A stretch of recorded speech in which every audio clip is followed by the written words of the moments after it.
Welcome back. You're watching live from Paris on France 24. It's time now to find out what's going on in the French media. James Creedon is here for that. It's Media Watch time. Hello, Good evening, James. Laura. Good to see you. How was the weekend? Likewise. Oh, you know, come see, come Relaxing.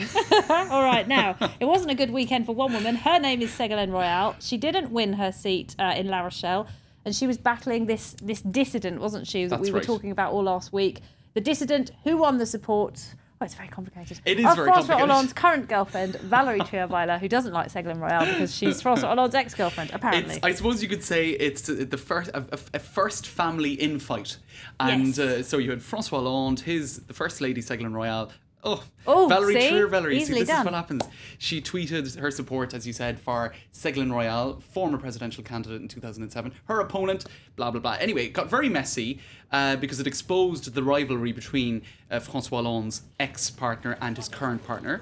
And now, today, so that was a big drama that went on all last week. So there was smug analysis. face from Valérie Trierweiler today, That's right. But now, guess who's got involved? Let's have a look on the computer. You've got Thomas Hollande. Now, he's the eldest son of the French president and Ségolène the kids Royal. are being dragged into it, He James. basically has now added another layer onto the controversy by making a kind of what would you say, a reference to what Valérie Trierweiler did. Now, he said, and I quote, François ne me fait pas confiance sur mes tweets. François, his father, call him François, doesn't not Papa. trust me. Well, you see, he probably wouldn't, but this is why it's probably a reference to Valérie. He doesn't trust me on my tweets. Now, what could he possibly have meant by that? Right? Well, actually, there was an article a number of months ago where Valérie Trierweiler said pretty much the same thing. We'll pull it up.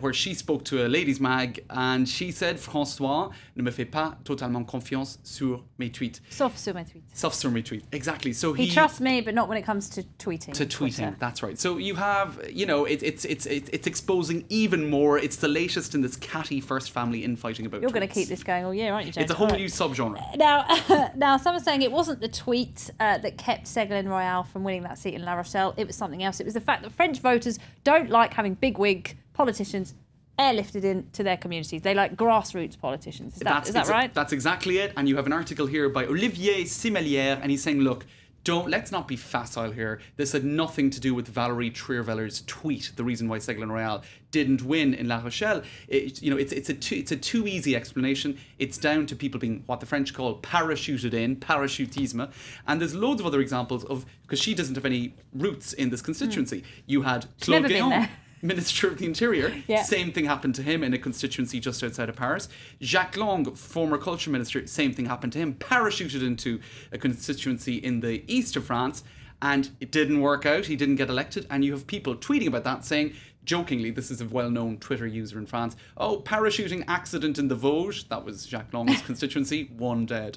In other words, he didn't get elected. They don't like it, do they? They like their politicians to be born and bred in the constituency that's it, where to be they locals. So the tweet really, it's too easy an explanation for Ségolène Royal not being. But it's juicier, isn't it? It is. It is juicy. It's All nice. right, let's move on. Google, the international corporation, doesn't do evil, apparently. But it is having something evil done to it. It's being censored all around the world. That's according to its latest transparency report. Right. So who are the offenders? It's every 6 months they come out with this, and they're saying every 6 months since 2010, we're getting more and more and more requests by the countries like Spain, Thailand, the UK, across the board to take content offline. And most of the time, actually, they don't comply. They're like, forget about it, Thailand. We're leaving that video, which is mocking your king, up online. Or forget about it, Spain. These 160 requests, you're just going to have to deal with it. They're staying online.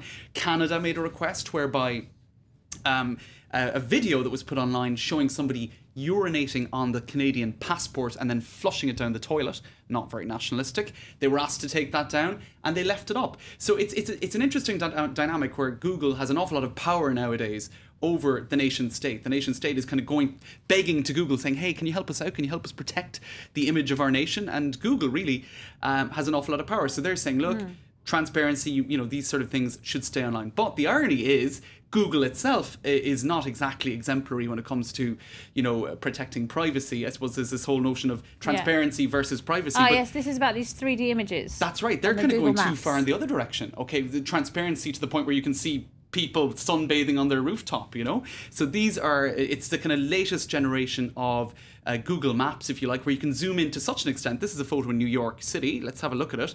I'm probably as guilty now as Google and Apple. I don't want to be on Google, like sunbathing. This is it, you know, and I mean, there's already been this controversy over Street View, where in France, for example, a guy, I know I'm talking about it a lot this evening, but he was urinating in his front garden, and the Google Street View van came along, caught him in the act, and he became the laughing stock of the French. Well, he shouldn't have been doing that, to be honest. But if you're sitting in your garden or on your roof, that's right. You should be entitled to some degree of privacy. But Google, they aren't really respecting, I think, a lot of the time, concerns at a national level about that. For example, in Germany, I know that Street View has been much more restricted than in France. So on the one hand, you've got Google saying naughty nations, you know, naughty states, and on the other hand, Google are sort of disrespecting privacy laws on a national level. So it's a sort of an ongoing tug of war.